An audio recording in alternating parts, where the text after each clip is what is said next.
Rise of Iron has everything you'd expect from a new Destiny expansion. We got a whole new suite of brand new weapons. We have multiplayer with 3 new maps, got a new mode called Supremacy, got private matchmaking. We needed a raid. I don't think we could have shipped Rise of Iron without a brand new raid. Tons of new armor, tons of new gear. There's a story campaign with characters and cinematics. New public events, new patrols, and new secrets to uncover.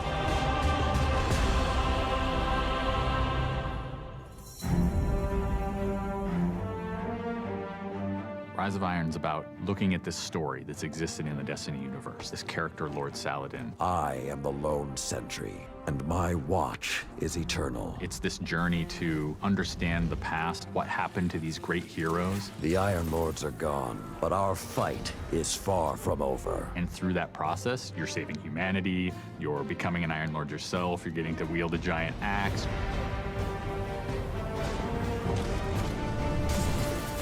The idea of playing through a blizzard is something that we've never tried, and you're going to see that in Felwinter Peak. Felwinter Peak is very interesting because we've never had the player fighting through a social space before. When you walk in there for the first time and the fire's lit and it's just casting glow up onto these 8 heroes, you've been holding their weapons for 2 years. When we can take those elements of Destiny and put them all together into one coherent moment, I think is awesome. It is time to finish what I began so very long ago. Come, Guardian, help me give my friends the rest they deserve. This is the Guardian's journey with Saladin. He's sending you out into kind of a land that's been forgotten in the Cosmodrome. You're going into Earth, but it's changed. It's actually expanded.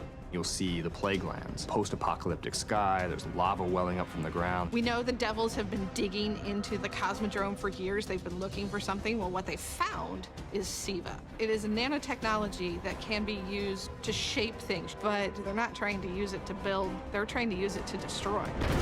They've started mutating their bodies, turning themselves into giant monsters, transforming the landscape, even of the Cosmodrome, into this horrible, burning fortress world. Hell's loose in old Russia. Every second we stand here, SIVA's influence spreads and the Devil Splicers grow more powerful. Keep fighting, Guardian.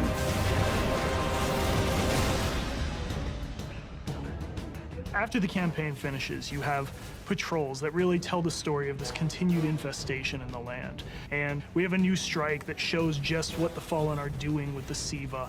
It's this spooky place called the Wretched Eye. There's this really neat boss encounter. A fallen captain has plucked an eye out of an ogre, affixed it to his weapon, and he's using that to sort of tase you out of your rat hole while this blind ogre just walks around trying to crush you. We also have a few reprise strikes that we're bringing back for players.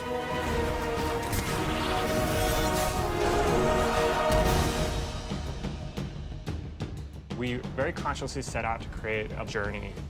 This is arc of claustrophobia, space inside the wall. And then you get on top of it, and it's sort of this amazing breath of fresh air. You get this vista from the Cosmodrome, it's lit on fire, and there's this death Zamboni who's just trying to crush your bones to dust. This giant machine with a ball arm, spikes on it. What does it mean in a raid when you got to run? I actually want that tension to exist. There's something really emotionally powerful about going on a journey, reaching to the top of the mountain, and then crashing back down, confined once again. I think players had a lot of fun when they played Court of Oryx on the Dreadnought, and so we wanted to create a similar type of experience in the Plague Lands, give it this different theme. You ready for this? Almost Thunderdome, Mad Max kind of feel, where you jump into the ring and the walls get closed off and then it's just fallen start pouring out. Here they come. And you get a giant flaming axe and you just start beating the crap out of guys.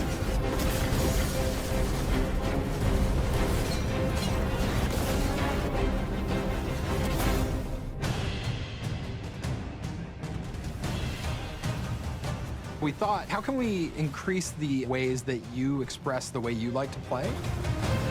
And what we came up with was putting different talents on the artifacts. The artifacts are these relics of the fallen Iron Lords. So you'll quest to earn one of those, and then your last step of that is taking that artifact to the statue of the fallen Iron Lord, fully empowering that for you to use as a player. Whether it's negating all the dot damage in the Crucible, or whether it's infinite sprint, or turning Fallen onto your side. Which is really, really cool, by the way. The artifacts that Tyra offers change every week. So there will always be something new and exciting for players following the campaign.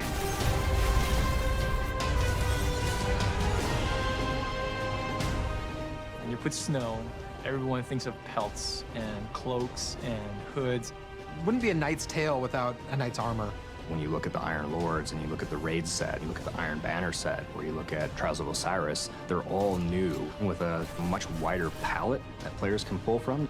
And when you throw ornaments on top of all that, we're going to see a lot more variety in gear. So the ornament system is this really cool thing that lets you take some of your favorite pieces of gear and then you customize this weapon the way you want it to be.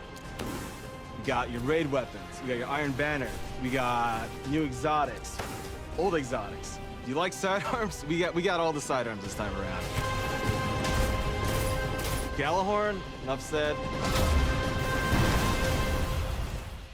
Coming to the Crucible and Rise of Iron is a new game type called Supremacy. Defeat your enemy, claim their crest. It's a fast-paced 6v6 game mode where every kill you get, Guardian drops a crest.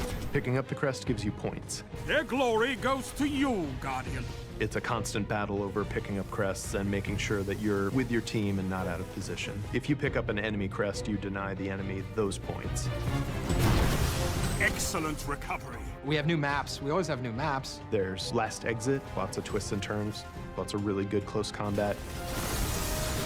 Then there's Skyline, a Clovis Bray headquarters building on Mars.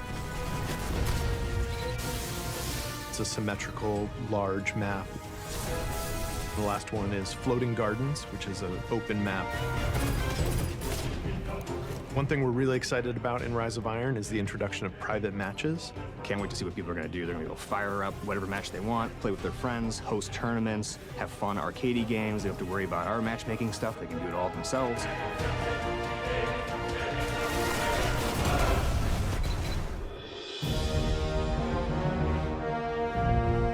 Sometimes when I play and I have headphones on and I'm in that world, I get little chills because it's not just the effects and the amazing graphics, it's the audio that helps reinforce the journey that you're going through. We really want Destiny to feel like it's a natural world that you inhabit, like it's a world that could exist, that does exist. The score is incredibly strong, and the work that the audio team has done on this game, it lights you up. It becomes something bigger than just a mountain and just a fight. It becomes an experience, and you hopefully get lost in it. That sense of fun, that sense of adventure, that sense of the unknown, I want to see that translate to our fans and our players. When you see your character at the end of the campaign, I really, really hope that you feel triumphant and proud, like, wow, I'm becoming an Iron Lord.